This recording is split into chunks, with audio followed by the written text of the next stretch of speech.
9월 6일 수요일 정봉주의 품격시대 첫 번째 이슈 들어가겠습니다. 후미진 골목으로 끌고 가 소주병과 철골 자재, 의자 등으로 사람을 1시간이나 무차별 폭행한 충격적인 사건이 발생했습니다. 조폭 영화에서나 볼 법한 이 폭력을 알고 보니 14살 여중생들이 저질렀다고 합니다. 어리면 죄를 저질러도 처벌받지 않는다.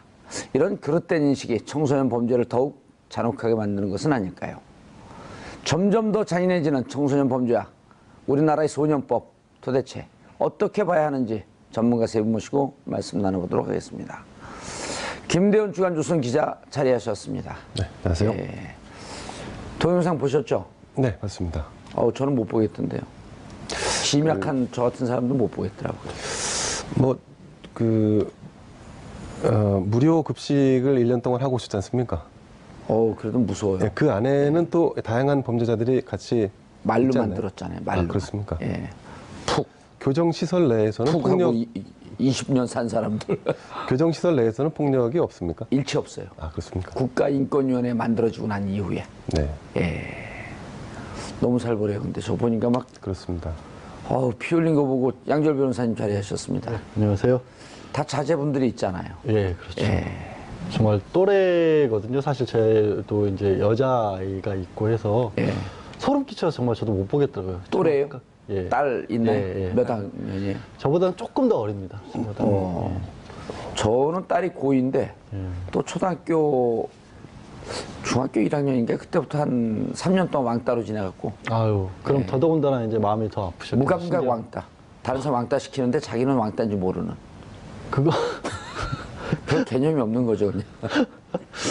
따님의 명예를 훼손하시는 건. 아니, 근데 시간이 지나 보니까요. 그래갖고 저 이제 캐나다로 운동시키다 운동도 안 돼서 캐나다로 보냈는데, 한 번 내가 그 일기장을 보고 한참 운 적이 있는데, 그 일기장에 다시 태어나는 게 답이다. 아이고.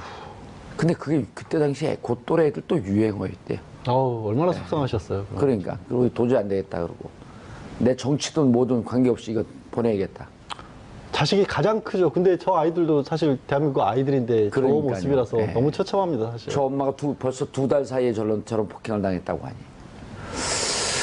알겠습니다. 처음 자리하셨죠. 백기종 전 수서경찰서 강력팀장 자리하셨습니다. 네, 안녕하십니까. 예. 전직 경찰로서 네. 얼굴을 듣기가 부끄럽죠. 네, 그 경찰관이 이제 이번에 부산 사건, 강릉 사건 사실은 굉장히 미진한 수사 그리고 이 피해 아동들, 피해 청소년들이 내 가족이다라고 예. 생각하는 그런 심리, 그런 생각을 가지고 수사를 하고 업무에 매진을 해야 된다라는 그런 교훈적인 사건으로 사실 저는 솔직하게 봤습니다. 이 아이들이 현장에서 보면 저런 피해가 나중에 성인이 되고 예. 평생 트라우마, 애상후 스트레스가 되거든요. 예. 그런 측면에서는 청소년을 향한 어떤 가해, 잔혹한 그런 범죄 정말 국가적으로 시스템 총동원해서 막아야 된다 하는 알겠습니다. 교훈을 던진 게 아닌가 싶습니다. 예, 알겠습니다. 오늘 좀 전직 경찰로서 부끄러우니까 카메라 보지 말고 고개 숙이고 말씀하시죠. 김대웅 기자님, 이게 정말 우리가 이 방송하면서 이제 저희가 좀 보는 분들이 너무 이게 정치나 사회 사건이 어렵기 때문에 조금 이제 소프트하게 연성화시켜갖고 이제 말씀을 나누려고 노력을 하잖아요. 그래야지 보는 분들도 좀 부드럽게 받아들이니까. 근데 이런 사건 같은 경우는 웃으면서 얘기하면 정말 요즘 공부를 하고 있는 국민들, 많은 네티즌들 혹은 시청자들께 욕먹을 정도로 사회적 공분이 확산되고 있어요. 그렇습니다. 이거 웃을 수 있는 사안은 아니죠. 예. 법무부가 발표한 자료에 따르면 이와 유사한 그 중범죄 사건이 연간 2,000건 정도가 발생한다고 합니다. 그 중에는 청소년들 사이에서요? 네, 청소년 사이에서. 와. 그리고 이 촉법 소년이라고 해서 예. 만 10세부터 14세 지금 이제 이 사건 부산에서 그렇죠. 발생한 이 폭력 만이죠. 사건의 아이들이 10세부터 14세. 네, 그렇습니다. 이 아이들이 14세였는데 이 아이들이 그 법원에 소년부에서 보호 처분을 받는데 이것 또한 연간 몇만 건씩 된다고 하니까요. 실제로 그래요? 예, 그렇습니다. 이제 이런 것들이 실제 그 사건으로 이어져서 처벌까지 혹은 보호 처분까지 이어지는 그 과정은 알 수 없지만 법무부의 기본적인 통계 자료에서 이제 이런 현상이 나타나고 있으니까 사실 학교에서 벌어지고 있는 폭력이라는 게 굉장히 광범위하게 지금 벌어지고 있다. 그리고 그 피해 또한 그 아이 혼자만의 피해가 아니라 가정으로 또 연결되기 때문에 이게 이제 사회 문제로 이제 대두되고 있는 거죠. 그런 가운데 지난 9월 1일 그 부산 사상구의 한 공원에서 예. 여중생 2명이 그 동갑내기인 여중생을 폭행하고 그 폭행한 장면을 또 찍어서 그대로 SNS에 또 본인들이 올린 거 아니겠습니까? 예. 그러니까 이런 범죄 2명인 줄 알았더니 결국 4명이 됐던 거죠. 예, 그렇습니다. 이게 또 그 전에 또 7월 달에 1차 폭행이 있었고 거기에 대한 보복 폭행이라는 얘기까지 나오고 있는데요. 예. 이게 이제 범죄 의식이 기본적으로 좀 결여돼 있는 상태. 그래서 아이들을 우리가 청소년 보호법으로 보호를 하고 있는데 근데 지금 시중의 여론이라는 것은 이 폭행이 일반 어른들도 감당하기 어려울 정도로 예. 극악무도한 범죄다. 이런 수준까지 간다 그러면 이 법을 좀 개정해서라도 처벌을 하는 것이 응당 맞다, 예, 옳다. 알겠습니다. 김 기자님. 네네. 자, 평가도 평가지만 지금 이제 하도 기사가 본물처럼 쏟아지고 나니까 많은 분들이 조금씩 이렇게 겉돌면서 기사를 접해요. 그래서 기사 이제까지 나온 내용을 종합을 해서 7월에 폭행이 있었고 보복 범죄라고 하는 보복 폭행이라고 하는데 어떻게 되는지 일단 요 경과 과정만 조금 드라이하게 네네. 아주 팩트만 좀 전해 주시죠. 네. 정리를 해갖고. 지난 7월 달에 이 피해자인 C양이 동갑내기인 A양, B양에게 폭행을 당했습니다. 동갑내기인가요? 네, 그렇습니다. 예. 만 14세의 동갑내기입니다. 당시 피해를 받고 나서 14세가 넘었나요? 14세인가요? 만 14세입니다. 정확히. 당시 피해를 입고 나서 이 사건을 C양의 어머님이 경찰에 신고를 했고 이 신고된 사항에 대해서 조사를 진행했는데 그 조사가 다소 미흡했다. 그래서 그렇지만 이 가해자인 두 학생은 거기에 대한 빌미를 잡고 계속해서 이 피해 학생에게 뭔가 좀 가학적인 협박을 표현도 하고 협박도 예. 하고 했었죠. 그럼에도 불구하고 분이 안 풀렸는지 다시 2개월이 지난 9월 1일 날 예. 다시 이 C양을 불러갖고 또 폭행을 재범하게 됩니다. 자기가 사귀고 있는 남학생과 통화를 했다라고 하는 게 명분이지 않았나 이번에는? 통화를 했다는 게 명분이었고 또 다른 명분은 말을 제대로 듣지 않는다 혹은 경찰에 신고했다. 경찰에 신고했다 그리고 거만하다 뭐 이런 건데 비교적 일상적인 생활에서 누구나 좀 범할 수 있는 사람과 사람 간의 어떤 그런 그 갈등이랄까요? 예. 이런 건데 그 갈등의 해결 방식은 굉장히 폭행적이었죠. 그리고 유인해서 폭행을 했다라고 하는 보도도 나오고 있던데요. 근데 유인을 했는 물론 이제 집에도 찾아가고 그리고 계속해서 전화도 하고 안 받으니까 결정적인 장소에서 이 친구를 데려다가서 이제 어떤 으슥한 공원 예. 한 귀퉁이에서 폭행을 가하게 된 거죠. 예. 네. 알겠습니다. 양지열 변호사님. 저러면은 7월서부터 그 폭행을 했고 7월에 폭행의 원인은 뭡니까? 6월, 그러니까 6월 29일, 그러니까 7월 초 6월 29일 예, 6월 폭행이었는데 그 6월 29일이면 87년 6.25 선언이 있을 때 아니에요? 그러니까 그때 폭행이 이제 그 가해 학생, 예. 가해 학생의 남자친구가 있는데 그 가해 학생 남자친구가 이 피해 학생이 전화를 어떻게 통화를 하게 됐나 봐요. 예. 그래서 그 통화를 하게 된 걸 계기로 해서 노래방에서 때립니다, 처음에. 1차 폭행은. 내가 사귀고 있는 남자와 왜 통화를 그렇죠. 하느냐? 왜 전화를 시기 하느냐. 질투심으로 너 사이에 끼어들었고 내 남자친구 뺏으려고 하는 거 아니냐? 일상적인 뭐 이런 예, 얘기였겠죠. 그런 얘기인데 그거를 빌미로 노래방에서 폭행을 하는데 노래방에서 때리면 이게 2차 노래방 사장도 있을 거 아니에요. 2차 폭행도 그렇고 1차 폭행도 그렇고 너무 잔인하고 이 아이들의 범죄로 믿기가 어려운 게 뭐냐면 노래를 크게 틀어놓고 소리를 지르거나 안에서 때리는 소리가 못 나가게끔 노래를 크게 틀어놓고 거기서 마이크하고 주먹으로 폭행을 하고요. 그때도 이미 얼굴이 만신하게 되는데 요즘에 어린 친구들 후드티 같은 거 많이 있지 않습니까? 예. 나갈 때 또 후드티를 뒤집어 씌워서 어깨동무하고 나갔다는 거예요. 그러니까 노래방 사장 입장에서는 아이가 안에서 맞았다는 걸 알 수가 없었던 거죠, 전혀. 그러니까 그래서 1차 폭행 때도 이 상황이 심상치가 않았는데 그래서 이제 1차 때 신고를 했고 1차 때 신고를 했는데 문제는 이 피해 여학생이 제 생각엔 이것도 조사를 해봐야 되는 게 웬일인지 모르는데 경찰 조사에 응하지 않아요. 근데 왜냐면 보복이 두려웠겠죠. 그랬을 것 같아요, 저도. 그랬을 것 같은 게 문제가 그래서 그것 때문에 경찰은 어떻게 입장을 했냐면 원래 이제 경찰은 옆에 있어요. 좀 이따 물어볼게요. 그러니까 통상적인 그 피해 신고가 들어왔을 때는 피해자부터 조사를 한 다음에 이 가해자 얘기를 듣는 게 순서니까 예. 피해자 조사를 하려고 여러 번 알아보려는데 연락이 안 돼서 못했다는 건데 제 수수께는 아마 이 여학생은 신고를 해놓고도 나중에는 두려웠을 것 같고 또 그 경찰들이 학교에까지 연락을 했거든요. 그 바람에 오히려 가해 학생들이 그걸 눈치를 태고 더 가혹한 폭행이 되게 된 게 아닌가 싶어요. 그게 저는 좀 안쓰러워요. 그리고 이번에 폭행할 때는 유인 폭행이라고 보도 나오는 건 지금 확신이 안 된 건가요?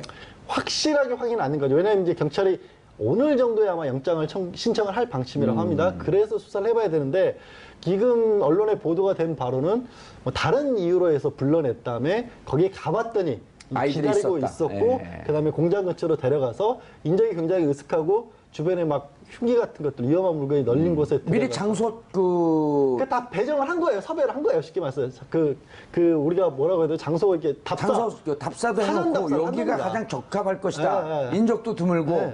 흉기를 쓸 수 있는 것도 다양하게 노출되어 있고. 그러니까 1시간 동안이나 그렇게 폭행을 했고 그리고 나서 애가 그냥 겨우 겉옷까지 정도 가려서 상처를 입고 있는 거를 다른 사람이 오죽했으면 보고 신고를 길을 가다가. 했으니까 예. 그런 상황이었던 겁니다. 백 팀장님, 네. 1차 폭행 때부터 한번 좀 네.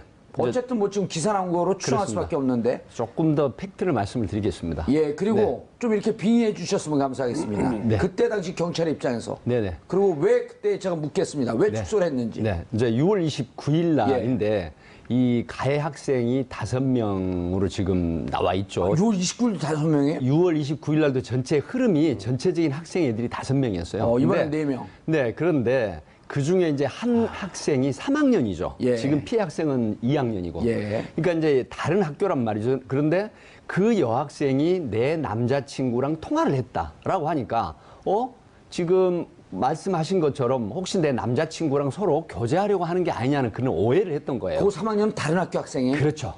그렇게 되니까 결국 그 여학생을 만나서 추궁을 하고 이제 구타를 시작을 한 거죠. 방금 양지열 변호사 설명하셨지만 그런 상태인데 이게 6월 29일입니다. 근데 그리고 나머지 그 학생 말고 나머지 4명의 학생은 그 다른 학생들은 이제 가담을 하긴 했는데 예. 아주 주 가담은 아닌 것이죠. 그 타 학교 3학년 학생이 집중적으로 주도적으로 구타를 했고. 그렇죠. 이제 그렇게 돼서 30일 날 부산 그 강서경찰서에 신고가 됩니다. 예. 그렇게 됐는데 이 아이를 진술 조서를 받기 위해서 계속해서 출석 요구를 하는데 이미 가출한 상태였어요. 그게 연락이 안 됐죠. 그래서 말씀하신 대로 학교도 연락을 했는데 결국 이 사실이 이 가해한 여학생들에게 알려지게 된 거죠. 피해 학생도 가출하고 네네, 있었던 그렇습니다. 상태인가요? 네. 그렇게 돼서 이제 찾을 수가 없어서 피해 진술 조서를 받지 못한 상황인데 결국 출석 요구를 여러 번에 걸쳐서 했어도 피해자가 진술이 안 되니까 이제 가해자의 특정을 해야 되는데 피해 진술을 못 받잖아요. 그렇죠. 이런 측면 때문에 경찰의 수사가 좀 미진하게 돼버린 거죠. 근데 결국은 이 사실을 한 가해 학생들이 너 만나면 죽일 거야 이런 식으로 협박을 계속합니다. 그러니까 앞에서 말씀하신 지금 대로 피해 학생은 계속 가출 상태인가요? 그렇죠. 그러니까 어허. 이 지금 그 피해 학생이 아마 집에도 안 들어가고 학교도 못 나가고 했던 부분들은 이 가해 학생들을 피해서 다닌 게 아닌가 이런 생각도 들거든요. 예. 결국은 이 사건이 보도가 되기 이전에 2차에 걸쳐서 9월 1일 날 폭행이 다시 이루어지지 않았습니까? 그런데 그쪽으로 9월 1일로 넘어가기 전에 네. 이 학생이 집에도 연락이 안 되고 학교에도 오지 않았다라고 하는 것은 조금 납득이 안 되는 게 왜냐하면 그때 엄마가 경찰에 신고를 했다는 거거든요. 네네. 30일 날 한 거죠. 그렇죠. 6월 30일 날. 네. 그리고 그 이후에 경찰이 찾아갔을 때는 연락이 안 된 겁니까? 아니면 본인이 피한 겁니까? 그건 지금 확인이 안 되는 거죠. 피해자가 일단은 경찰에 출석을 하지 않고 피한 걸로 그렇게 피한 알려지고 거고. 있습니다. 예. 네. 그리고 엄마하고는 딸하고는 연락이 돼서 어쨌든 신고는 했지만 이후에 2차, 3차 추가 조사가 안 됐다. 그렇습니다. 네, 그런 상황에서 결국 2차 그 9월 폭력이 1일 날. 일어난 것이죠. 예. 그렇게 돼서 이제 이런 사안이 벌어졌는데 지금 전국에 있는 학부모들이 가장 우려하는 게 혹시 내 아이가 피해를 당하고도 자, 9월 1일 사건을 조금 더 정리해 주시죠. 네네. 9월 1일. 네, 이제 9월 1일 날은 이런 겁니다. 아까 말씀을 하셨는데 한 아이가 빌려간 옷을 돌려주겠다라고 합니다. 그러니까 이 피해 여학생은 그 한 명의 여학생이 나타날 거로 생각을 하고 그 현장을 간 거죠. 그런데 거기에 다른 예전에 나를 폭행을 했던 가해 학생들이 있었던 그 거죠. 3학년 학생도 거기 있었던 그럼요. 건가요? 그래서 거기서 무려 1시간 정확하게 40분간의 무차별한 1시간 그런 40분이요? 폭행을 당하게 된 거죠. 1시간 40분. 네. 결국 지나간 시민이 이걸 발견하고 혈흔이 온 몸에 묻어 있고 정신을 거의 잃은 상태의 이 학생을 발견하고 119와 112에 신고를 하게 된 저기 지금 것이죠. 그 CG 나온 거 보니까 가해 학생들이 15세, 14세, 13세. 그러니까 학년으로 따지면 3학년 학생 2명, 2학년 학생 1명, 1학년 학생 1명 이렇게 되네요. 그렇죠. 4명인데. 근데 저 이제 D양은 1학년 학생일 수도 있고 일찍 들어간 2학년 학생일 수도 있고 그러게 지금 그 언론에 잘 특정이 안 돼요. 그냥 저 나이로만 나오고. 지금 13세라고 하는 건 제가 설명을 드리면요. 예. 올해 9월 이후에 생일에 해당이 됩니다. 아, 그래서 같은 만 학년이면서 14세가 안 되고 9월 이후에 생일이기 때문에 13세 촉법소년에 해당이 되는 것이죠. 그래서 형사처벌을 할 수가 없습니다. 보호처분이나 그 반성문이나. 내용 조금 이따 네. 차근히 짚어보고요. 김대영 기자님. 네네. 그런데 이 사건이 결국은 경찰을 통해서 보도된 게 아니고 SNS 상으로 알려진 거 아니에요? 그 경위가 어떻게 되나요? SNS 상에 알려진 걸 기자들이 먼저 쓴 겁니까? 아니면은 경찰을 통해서 알려진 건가요, 사건은? 그건 제가 잘 모르겠네요. 양 변호사님 알고 왜냐면 계신가요? 이게 그 기자님들도 모를 정도로 네. 시청자 국민들이 지금 두루뭉술하게 퉁퉁퉁퉁 기사들이 치고 넘어가는데 어디에서 허점이 있는지 자세히 들여다봐야 되거든요. 일단 기본적으로 경찰발 뉴스는 아니었습니다. 그랬죠. SNS에서 화제가 되니까, 그러니까 이제 어떤 그 폭력에 경악한 어떤 시민들이 계속해서 이걸 퍼날랐죠. 처음엔 이렇게 됐던 거로 네네. 기억을 하고 있는데요. 그 16세 다른 선배한테 이제 이걸 보내줘 SN 그렇죠, 보내죠. 그 사진을 맞습니다. 찍어갖고 네네. 보내고 감옥 갈 것 같아요? 들어갈 것 같아? 그리고 그 선배가 너무나 끔찍해갖고 그 선배가 SNS 상에 올렸다는 거 아닌가요? 지금 정확한 네. 팩트를 말씀하셨습니다. 예. 이렇게 된 겁니다. 이 가해 학생이 가해 그 학생을 때리고 폭행을 하면서 그걸 동영상을 찍습니다. 동영상 그렇죠. 네, 그렇게 해서 그걸 자기 그 남학생 선배한테 그걸 동영상을 보냅니다. 그러니까 그 학생이 결국 이걸 SNS상에 남학생 겁니다. 선배가 올린 거군요. 그렇게 돼서 이게 세상에 알려지게 된 거죠. 처음에 문제가 됐던 전화 통화했던 그 선배라고 하는 건 아직 잘 모르겠고 네. 어쨌든 선배 남학생한테 올리니까 너무나 그 사람이 깜짝 놀라고 심각한 상황이다 생각하고 그 학생이 올린 거죠. 그렇죠. 그걸 보고 보도가 이루어진 거고, 그래서 다시 이 보도의 원점으로 찾아가다 보니까 이게 1차 폭행이 지난 7월 달에 있었고, 그리고 또 그 당시에 그 폭행 가해자 측에 대한 조사가 제대로 이루어지지 않았기 때문에 이런 보복 폭행이 났다고 하는 것까지도 이제 추가적으로 기자들의 취재에 의해서 이제 밝혀지는 부분이죠. 양지열 변호사님, 그러면 이게 올려졌고 그다음에 어떻게 되나요? 경찰에게는 신고를 하나요, 누군가가? 기자들이 이제 처음에 이게 사건이 알려지고 화제가 되니까 기자들이 부산경찰서에 다 찾아갔을 거 아닙니까? 전화하고 그렇죠. 소년계가 발칵 뒤집혔겠죠. 그런데 정말 백교정 팀장에 계시지만 죄송스럽게도 여기서부터 경찰이 좀 이상합니다. 그때부터. 뭐냐면 기자들이 이렇게 사진을 보내주고 이 상황 파악을 하니까 별일 아니라는 식으로 대꾸가 나옵니다. 경찰에서.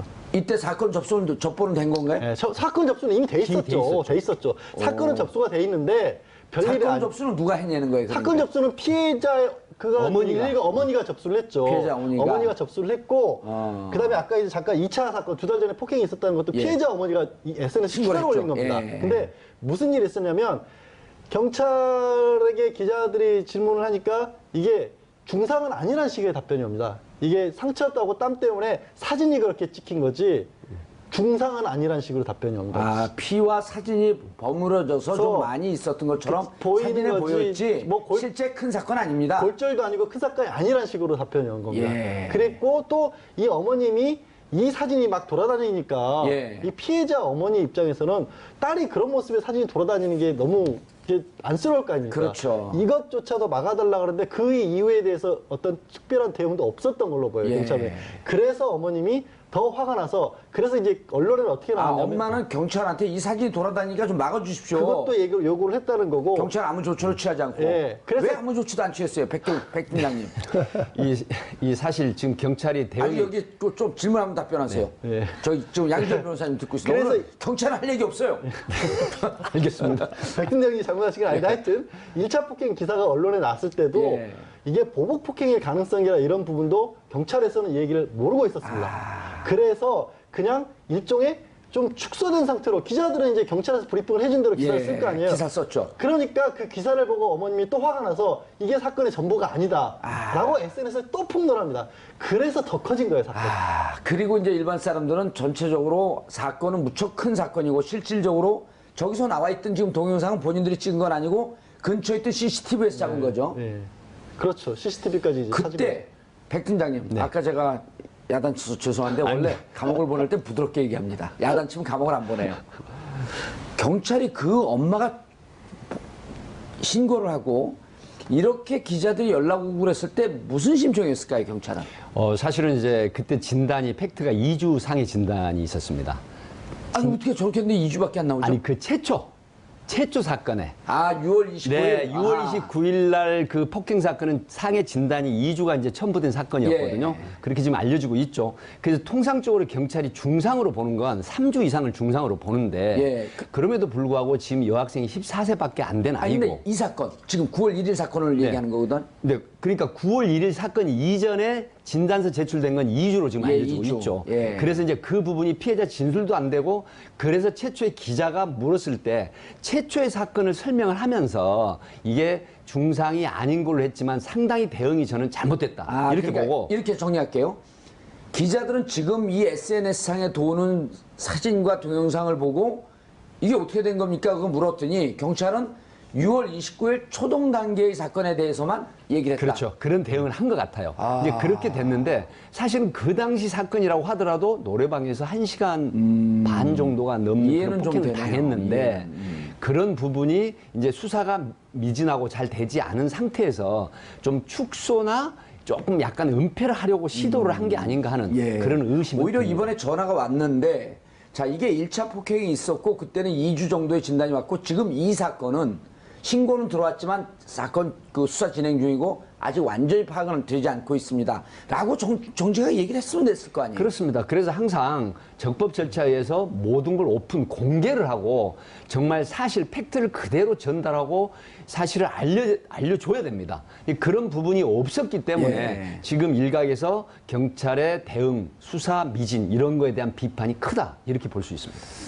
지금 그 경찰 개혁 특위가 가동되는 거 알고 계시죠? 네네. 최강욱 변호사 거기 들어가고 네네, 경찰청에. 예, 경찰청에 그리고 경찰 내 적폐 세력에 대해서 뿌리를 뽑겠다. 네. 강한 의지를 갖고 있는 이 시점이란 말이에요. 네. 경찰 내 적폐 세력이 있다는 거죠. 사실은 그 제가 단어는 못하지만 경찰관으로서의 어떤 품성이나 자질 이런 부분이 문제가 되는 측면이 없지 않아 있긴 있습니다. 아, 있다는 거죠. 네. 적폐 세력 청산해야 된다. 아니, 그거는 그냥 의견만 얘기했으면 됩니다. 경찰 내 적폐 세력이라고 칭하긴 좀 그렇고요. 상당히 어쨌든 경찰이 개혁의 대상이 되어야 할 필요가 있다. 네, 그런 면이 없지 않아 있다라고 말씀을 드릴 수 있습니다. 없지 않아 있다. 말투가 조금 애매모호하시네요. 아, 죄송합니다. 이게 오늘 처음 나오셔서 이제 여기 분위기를 좀 익히라고. 네. 자, 김대영 기자님. 네. 자, 그래서 이제 경찰의 미진한 대응 때문에 온라인에서 SNS상에서 국민들이 분노하면서 이제 전 국민이 들여다보면서 오히려 국민이 수사관이 돼서 이 사건이 이렇게 넘어가면 안 되겠다라고 하면서 이제 폭발하기 시작을 했던 거죠. 그렇습니다. 그래서 심지어 지금은 이제 청소년 보호법에 대한 부분을 개정하자. 그래서 국민청원이 오늘 오후까지 한 20만 건 가까이 올라왔다고 합니다. 처음에는 이제 청소년 보호법으로 갔다가 또 어떤 분이 지금 소년법 어떤 분들이 청소년 보호법이 아니다. 또 규정 변호사가 있었겠죠. 네네. 소년법입니다. 그래갖고 방향을 틀어서 소년법 개정으로 이제 청원이 다시 올라간 네, 거죠. 그렇습니다. 오늘 현재 20만 명이 넘었다. 20만 건 가까이 갔습니다. 네. 예, 그러면은 공범자들 상영자 수하고 관람객 수하고 비슷해지네요. 그렇게 되나요? 예. 네. 공범자들이 지금 한 2, 3일 전에 월요일 날 넘었거든요. 근데 이걸 예상하는 분들은 100만 건이 넘어갈 것이다라고까지 예상을 하고 있습니다. 그러니까 공범자들보다는 훨씬 더 많은 분들이 더 관심을 분노하고 갖고 같이 분노할 일인데 네. 이 부분에 대해서 지금 현재의 시점에서 경찰의 입장은 뭔가요 이제? 그 철저한 수사를 해서 처벌을 하겠다라고 하는데 이제 좀 긴장했나요? 글쎄 뭐 경찰은 경찰의 일을 하는 거니까요.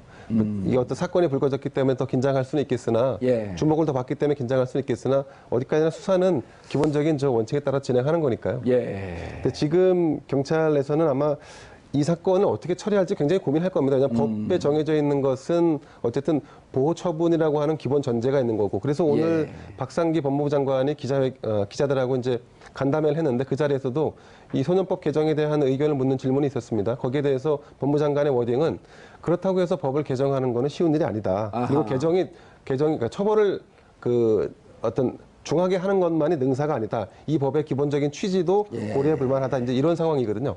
아마 여긴 좀 고민이 좀 있을 것 같습니다. 예. 양지열 변호사님. 예. 이게 지금 상황을 보니까요. 저는 동영상 못 봤으면 워낙 끔찍하고 그래갖고 이제 좀 봤으면 좋겠지만 이게 보기가 좀 힘들어갖고 자, 피냄새가 좋다 더 때리자. 성관계를 하면 풀어주겠다. 이런 내용이 그 본인들이 찍은 동영상 나온다는 거 아닌가요? 네, 경찰이 확보하고 있는 거겠죠. 예, 그런 얘기들이 나오는 겁니다. 그러니까 뭐 심지어 때려서 아이가 피해 학생이 피를 흘렸을 거 아닙니까? 그러니까 예. 얘기하신 것처럼 그 냄새가 좋다라는 얘기를 했었고 중간에 폭행을 하다가 뭐 좀 심하게 뭐 그 옆에 목격했던 학생 말로는 1시간 넘어가니까 뭐 눈이 풀려서 잠깐 동안 그 눈이 풀렸다, 뭐 눈에서 피눈물이 흐르더라 이런 얘기가 나옵니다. 그 4명 학생 중에 한 명이 예, 그런 얘기까지 하고 있고요. 끔찍한 상황으로 네, 뻔했네요. 근데 그걸 보면서도 기왕 어차피 살인 미수인데 뭐 더 때리자 이렇게 돼버린 거 이런 얘기까지 가해 학생들이 주고받았다는 겁니다. 그 성관계 얘기는 뭐냐면 이러고 있는데 뭐 남자 불러서 뭐 이렇게 하면 풀어줄까 뭐 이런 또 얘기도 했다라는 거죠. 그러니까 이 어떤 우리 흔히 하는 뭐 또 고양이가 쥐 가지고 놀 때 굉장히 생명이 아니라 정말 장난감처럼 이렇게 다루는 모습 보이지 않았습니까? 예. 아이들이 같은 또래 아이들을 대하는데 같은 사람으로서 본 게 아니라 정말 무슨 맹수가 이 초식동물들 가지고 놀듯이 그냥 가지고 놀았던 거예요. 배 팀장님, 이게 그냥 넘어갈 수 없는 얘기가 성관계라고 하는 얘기가 나오니까 이제 바로 요 전에 있었던 여중생 투신 자살 사건과 연동이 되는데 그때 여학생이 20대 남성으로부터 여러 차례 성폭행을 당하고 네.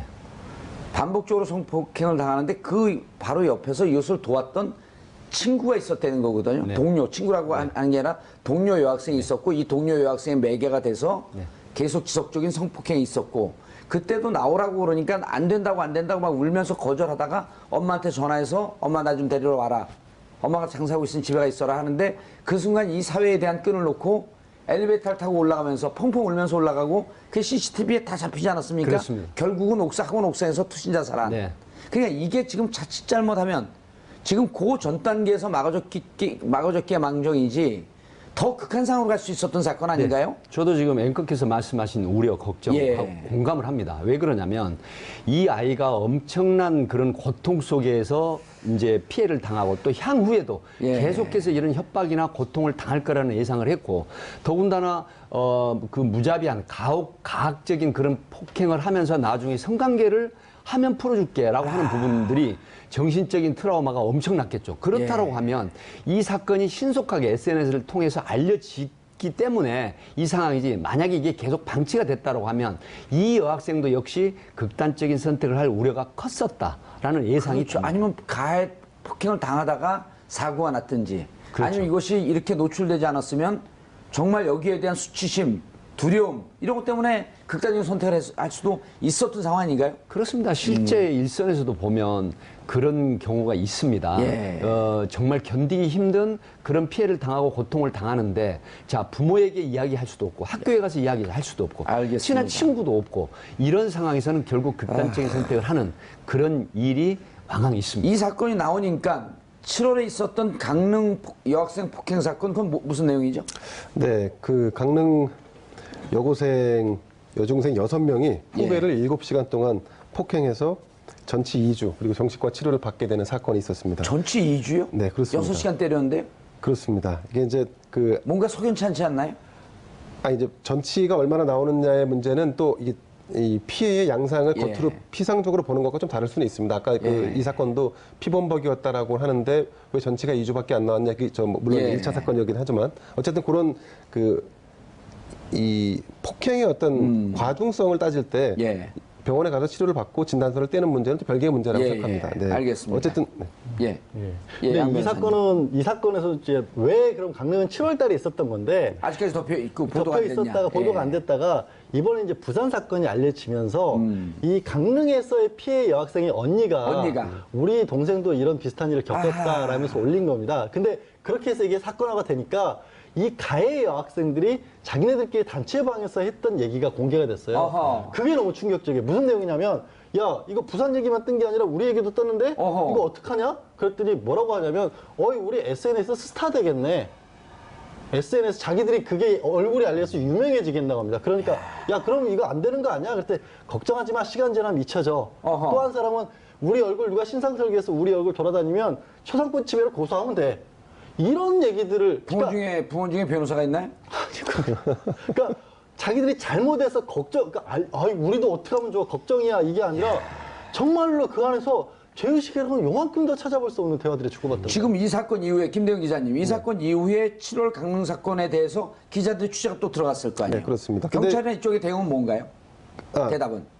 경찰의 대응은 지금 제가 알 수는 없는데 예. 이제 지금 취재는 여기서 그치지 않고요. 예. 이와 유사한 사건들에 대한 제보가 수없이 들어오고 있습니다. 네. 그렇기 때문에 향후에도 아마 부산 강릉뿐만 아니고 예. 아마 뭐 전 지역에서 이와 유사한 보도들이 계속 나올 거로 예상됩니다. 예. 자, 양 변호사님, 이제 법을, 시간이 없기 때문에 법을 간단히 좀 따져봐야 되는데, 자, 나이하고 법의 적용. 잘 지금 다 뭐 소년법 폐지하자, 개정하자 이렇게 얘기하는데, 이 구체적인 아주 디테일한 내용에 대해서 정확한 해석이 필요하거든요. 일단 소년법 적용 대상은 19살이 안 된 그런 만으로 학생, 19살 안 된 예. 겁니다. 그 경우에 다 적용 대상이 되는데 예.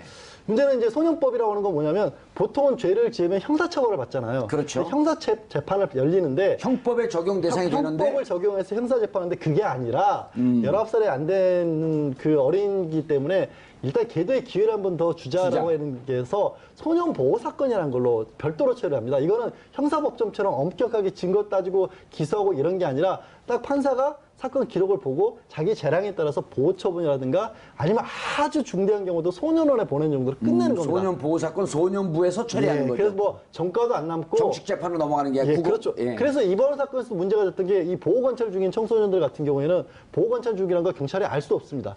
공조가 안 되니까. 법무부하고. 그래서 이것도 문제긴 합니다. 하여튼 그런 식으로 되거나 하지만 그런 경우는 이제 폭행. 자, 잠깐만요. 예. 19살 미만인 경우는 소년법에 적용 대상이고, 예. 또 13세부터 14세는 그러니까 정확히는 10살부터 19살까지 소년법 적용 대상인데 10살부터 13살까지는 예, 13살인가요? 원래는 형법에 의하면 이 나이 때는 아예 아무 처분도 받지 않습니다. 예. 근데 소년법을 만들어서 그때는 보호처분이라도 하자라고 지금 법을 둔 겁니다. 촉탁인가 뭐 촉법소년이라고. 촉법소년. 예, 촉법소년이라고 합니다. 이때는 감옥을 가거나 소년원을 가거나 그런 게 아니고 보호 관찰 정도 할 수 있는. 관찰. 예, 그건 어디 들어가거나 그런 건 아니에요. 들어가는 게 소년원까지 아니고 할수 있어요. 소년원까지. 짧게 설명을 예. 드리면 예. 보호처분이라는 게 뭐냐면 반성문을 쓰거나 일정한 장소에 모여서 어떤 그 훈계를 듣는다라든가 예. 교양을 받는다든가. 보호 관찰소가 따로 있나요, 그럼? 그 보호 관찰관들이 합니다. 그러니까 그런 부분인데 뭐 전가가 남는다거나 아니면 어떤 곳에 송치가 되거나 잠깐만요. 부금되거나 예. 이런 게 전혀 그런 거 없고요. 없죠. 소년원도 안 가나요? 그러면 안 갑니다. 보호관찰 소년원 안 가요? 그러니까 소년보호 처분 중에 가장 10단계거든요. 예. 가장 중요한 9, 10단계로 가야 소년원을 갑니다. 소년원 가고 나머지는 그냥 보호 관찰하고 대부분 반성문 쓰고. 네, 그렇습니다. 네, 그리고 이제 그게 입학 감호라 그래서 13세까지. 예. 그다음 14세부터 19세는 아니 14세부터 19세까지도 그 소년 보호 사건이 적용 대상이 원칙이에요. 예. 그런데 그 중에서도 중범죄는 소년 보호 사건으로 볼 수가 없잖아요. 뭐 강도를 했다거나 살인을 예, 했다거나 예. 그럴 경우에는 형사 재판이 열리는데 예. 다만 형사 재판을 열어도 중하게 처벌을 안 하는 겁니다. 좀 많이 깎아주는 거예요. 예를 들어서 형 자체를 예. 사형이나 무기징역에 처할 경우에도 15년까지밖에 못하는 거예요. 그런 식으로 좀 많이 낮춰지는 거죠. 15년. 근데 이번에 그 인천 초동생 살인 사건 같은 경우 20년 구형을 하면서 검사가 울었다는 거 아니에요? 그거는 네. 조금 더 복잡한데 소년법의 또 특별법으로 이제 특정 강력범죄 같은 경우에는 자, 15년까지밖에 형을 내릴 수 없는데 강력범죄는 가중해서 20년까지. 까지가 가능합니다. 근데 13세 미만의 아이를 살해했기 때문에 야, 그러니까 어쨌든 19세 미만인 경우에는 처벌이 처벌이 경감되는데 그것을 요 연령대의 아이들 중에서 이런 강력범죄를 저지르거나 이런 경험이 있는 아이들은 안다는 거 아니에요? 안다는 거고요. 무엇보다도 이게 만약에 정말 중범죄가 아니라 우리가 단순 폭행만 된다면 이게 형사재판도 안 받고 그냥 소년보호 사건으로 빠지더라. 그러면 아무 기록도 안 남고 그냥 보호관찰관 한 명이요. 예. 소년 한 100명에서 150명을 담당합니다. 그 무슨 계도가 되겠습니까? 개정이 돼야 되겠죠. 네. 어떻게? 저는 이제 개정이 소년법 전체 개정을 하는 게 아니고 예, 예를 들어서 강력범죄 일정한 예. 일정한 그 중한 범죄를 저지르는 흉폭 그런 범죄. 아이들에 대해서는 특정 강력 범죄에 정한 20년형이나 소년법에 정한 15년을 그걸 개정하자는 거죠. 그러니까 전체적인 소년법의 전체적인 모든 죄명에 대한 그런 게 아닌 예. 특정한 중한 범죄에 한해서만 개정을 하자. 저는 그런 취지입니다. 알겠습니다. 그러니까 현재 소년법의 틀거리는 의미가 있으니 놔두되 그렇죠. 이 법을 악용하는 일부 극소수 이런 그 범죄를 저지른 청소년들이 있으니 그런 경우에는 감경 사유를 좀 이제는 좀 풀어주자. 그렇죠. 네. 그래갖고 좀 형량을 좀 늘리는 그렇습니다. 좀 엄벌에 취할 수 있는 특히 보복 폭행. 보복 특히 폭행. 보복 예. 범죄. 보복 범죄를 특히 강력하게. 예, 알겠습니다. 청소년 범죄에 대해서 사회적으로 관심이 높아지고 경각심이 높아지고 있습니다. 문제는 지금 일시적으로 이런 관심이 끝나서는 안 돼야 되겠다는 생각입니다. 이 모든 범죄의 근원에는 우리 사회가 있고 그리고 이 잘못된 범죄의 근원이 되었던 기득 성인들이 있습니다. 그래서 이번에 법을 개정하되 반드시 이런 문제를 일시적으로 처리할 문제가 아니고 그리고 언론도 경찰도 사건이 터졌을 때 보다 신중하고 깊이 있는 그런 접근을 해주기를 바라겠습니다. 그리고 피해 학생들 지금 이 방송을 보고 있거나 혹은 관계하고 계신 분들은 시간이 지났다고 할지라도 지금이라도 다시 언론과 그리고 경찰 관계자 여러분들께 다시 신고해 주시는 그런 용기를 발휘해 주시기 바라겠습니다.